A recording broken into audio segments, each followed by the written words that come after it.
ఇప్పుడు జగన్ రెడ్డి భారతీయులు ఇద్దరిని విచారించాల్సిన అవసరం ఉంది మేడం. ఎందుకు విచారించలేకున్నారు వీళ్ళు? అప్పుడే కేసు క్లోజ్.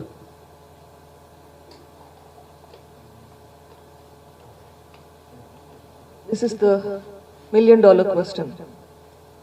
CBI చేయాల్సిన పని ఎందుకు చేయట్లేదు? కొంతవరకు చేసి అక్కడ ఆపేసి అది కూడా తప్పులు పెట్టుకొని ఎందుకు ఇలా చేస్తుంది? ఎవరిని ప్రొటెక్ట్ చేయాలని చేస్తుంది? ఐ థింక్ మీకు అందరికీ తెలుసు. Maybe you can answer this better than me. Madam, మీరు ఈ న్యాయ పోరాటం 7 ఏళ్ళ నుంచి చేస్తూనే ఉన్నారు. కానీ మీరు లేవనెత్తినటువంటి అనేక అంశాలని సిబిఐ కూడా దర్యాప్తులో ముందుకెళ్ళట్లేదు. ఇప్పుడు ఇటీవలే నాపల్లి సిబిఐ కోర్టులో కూడా 3rd ఛార్జ్ షీట్ కూడా దాఖలు చేసింది. ఈ కేసు క్లోజ్ అయింది, ఎవరు కూడా నిందితులు లేరని కూడా కరాఖండిగా చెప్పింది. దీనిపైన మీరు ఏమంటారు?